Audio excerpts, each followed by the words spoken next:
बिस्मिल्लाहिर्रहमानिर्रहीम। अस्सलाम वालेकुम स्टूडेंट।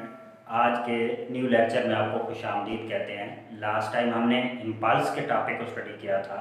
इम्पल्स में हमने ये देखा था कि अगर हम फोर्स को टाइम के साथ मल्टीप्लाई कर दें यानी प्रोडक्ट ऑफ फोर्स को लें तो वो इम्पल्स के इक्वल आता था।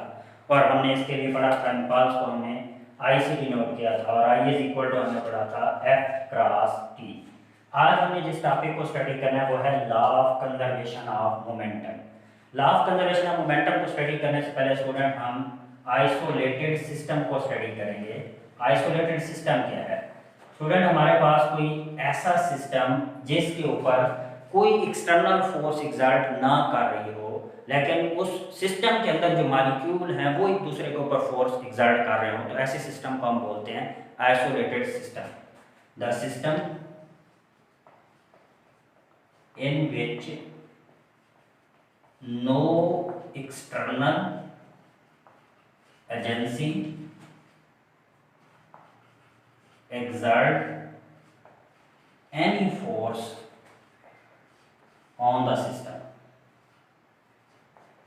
यानी सिस्टम के ऊपर कोई एक्सटर्नली फोर्स अप्लाई ना हो रही हो। अब स्टूडेंट, अगर हम इसकी एग्जांपल की बात करें तो हम क्या कंसीडर करते हैं, एक गैस के सिलेंडर को कंसीडर कर लेते हैं। सपोज कि ये हमारे पास एक गैस का सिलेंडर है। अब इस गैस के सिलेंडर को आपने क्या कर देना है, इंसुलेट कर दिया। सपोज कि ये गैस का जो सिलेंडर था ये इंसुलेटेड था, यानी इसके ऊपर कोई एक्सटर्नली प्रेशर या टेम्परेचर या हीट कोई चीज़ इसके ऊपर एक्ट नहीं कर रही।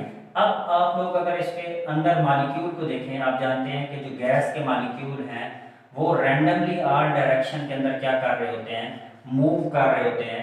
और ये गैस के मॉलिक्यूल एक दूसरे के ऊपर क्या कर रहे होते हैं, फोर्स एग्जर्ट कर रहे होते हैं। अब जब गैस के मॉलिक्यूल एक दूसरे के ऊपर फोर्स एग्जर्ट कर रहे हैं लेकिन इसके एक्सटर्नली इस सिस्टम के ऊपर कोई फोर्स अप्लाई नहीं हो रही, तो ऐसे सिस्टम को हम क्या कहेंगे, आइसोलेटेड सिस्टम कहेंगे। लॉ ऑफ कंजर्वेशन की अगर हम स्टेटमेंट को देखें स्टूडेंट, तो लॉ ऑफ कंजर्वेशन की स्टेटमेंट क्या है, the total linear momentum of an isolated system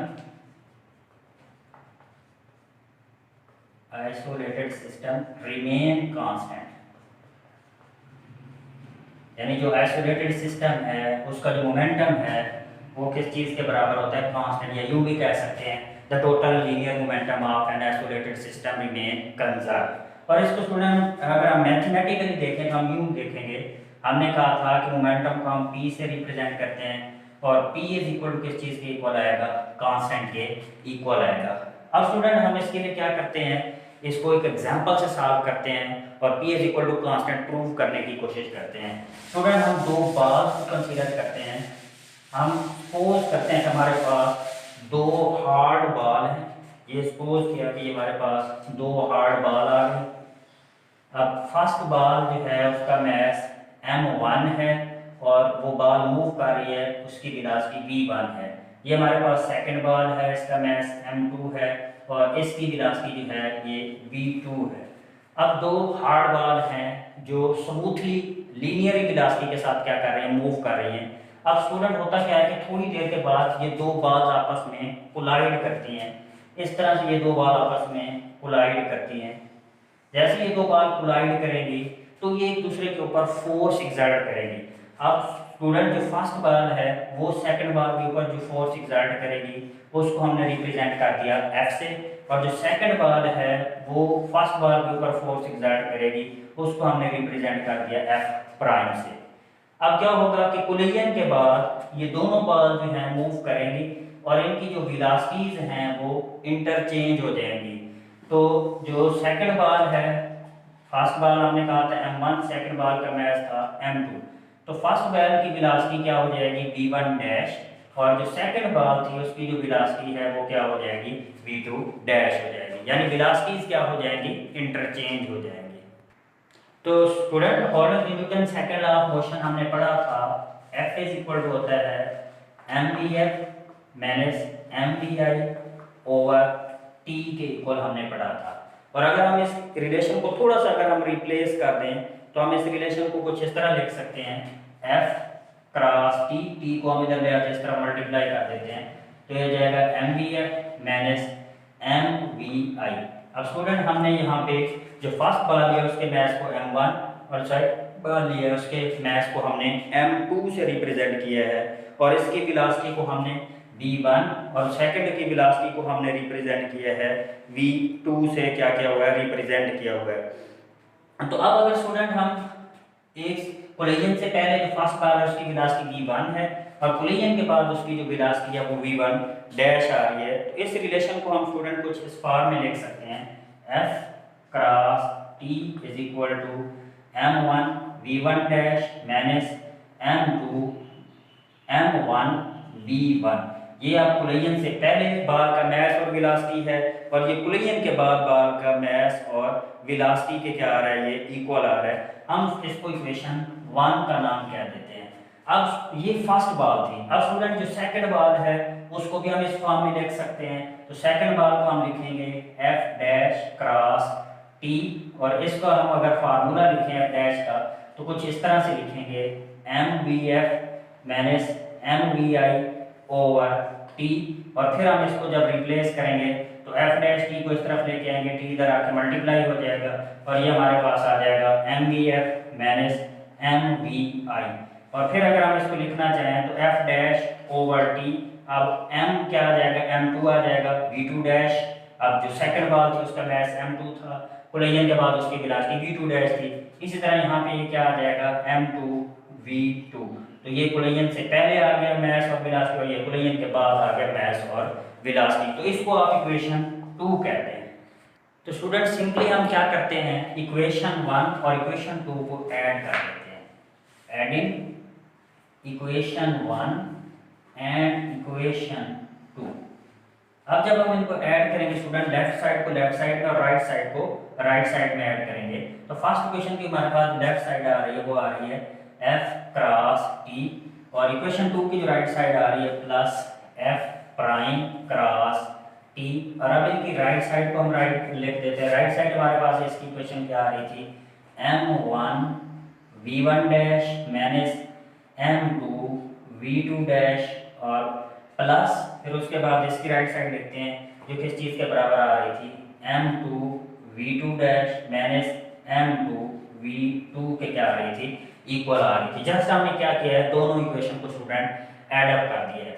अब स्टूडेंट अगर आप लेफ्ट साइड पे देखें तो इन इक्वेशन में जो t है वो कॉमन आ रहा है, तो हमारे पास ये रिलेशन इस तरह से बन जाएगा f प्लस f प्राइम, और इसमें t क्या आ गया, कॉमन आ गया, और ये साइड एज इट हम वैसे लिख देते हैं m1 v1 डैश माइनस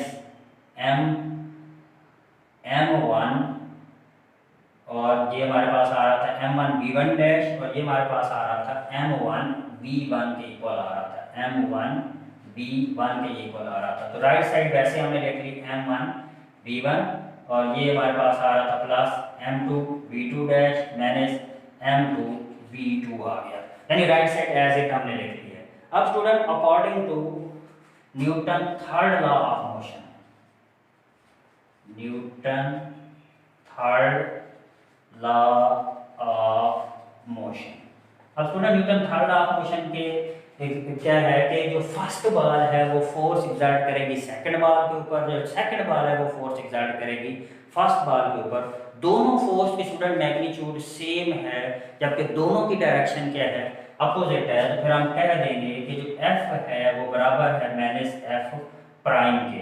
तो यहाँ पे फिर हम इस रिलेशन में इसको किस तरह से रिप्लेस कर देंगे, स्टूडेंट इस रिलेशन को हम कुछ इस तरह से रिप्लेस कर देंगे, यानी हम इसको इस फॉर्म में लिख देंगे F minus F prime into ये किस चीज के बराबर आ जाएगा, T के इक्वल स्टूडेंट आ जाएगा, F minus F prime into T के इक्वल आ गया, और यहाँ पे हमारे पास जो रिलेशन आ रहा था वो आ रहा था m1 v1 dash minus m1 v1 plus m2 v2 dash minus m2 और v2 के क्या आ रहा था, ये इक्वल आ रहा था। अब student next f minus f dash ये 0 के बराबर आ जाएगा इनटू t, और ये हमारे पास आ जाएगा m1 v1 dash minus m1 v1 plus m2 v2 dash minus m2 v2 के ये क्या आ रहा है, इक्वल आ रहा है। तो तो नेक्स्ट स्टूडेंट हम क्या करते हैं कि ये सारी टर्म 0 के बराबर आ गई, ये हमारे पास आ गया m1 v1 dash minus m1 v1 plus m2 v2 dash minus m2 और v2 के ये क्या आ गया है, इक्वल आ गया है। स्टूडेंट अब इस रिलेशन में हम प्राइम वालों को एक तरफ कर देते हैं और बगैर प्राइम वालों को इस तरफ। अब हम ये देखें ये माइनस में आ रहा है, जब इक्वेशन के साइड पे आएगा तो ये बन जाएगा m1 v1 यानी ये प्लस में हो जाएगा, इसी तरह ये माइनस है ये भी इधर आके क्या हो जाएगा m2 v2 और इस साइड पे क्या रह जाएगा m1 v1 dash plus m2 v2 dash. तो अब ये m1 v1 plus m2 v2 ये इनिशियल मोमेंटम को रिप्रेजेंट कर रहा है। m1 v1 initial momentum for first ball को रिप्रेजेंट कर रहा है और m2 v2 initial momentum for second ball को क्या कर रहा है, रिप्रेजेंट कर रहा है। सिमिलरली स्टूडेंट यहाँ पे m1 v1 डैश ये फाइनल मोमेंटम को रिप्रेजेंट कर रहा है कोलिजन के बाद फर्स्ट बॉल के को, और यहाँ पे ये जो फाइनल मोमेंटम है ये रिप्रेजेंट कर रहा है किसको, सेकंड बॉल के फाइनल मोमेंटम को क्या कर रहा है, रिप्रेजेंट कर रहा है। तो इट मीन कि इनका जो इनिशियल मोमेंटम है वो फिर किस चीज के बराबर आ रहा है, फाइनल मोमेंटम के बराबर आ रहा है। और अगर हम स्टूडेंट इसको जनरल फॉर्म में लिखना चाहें तो जनरल फॉर्म में हम इसी रिलेशन को कुछ इस तरह से लिख देंगे कि P इज इक्वल टू किस चीज के बराबर आ गया है, कांस्टेंट के बराबर आ गया, यानी जो टोटल मोमेंटम है इस सिस्टम का वो क्या रहता है, कंजर्व रहता है कि यानी initial momentum of the system remain same to the final momentum of the system. Initial momentum वो था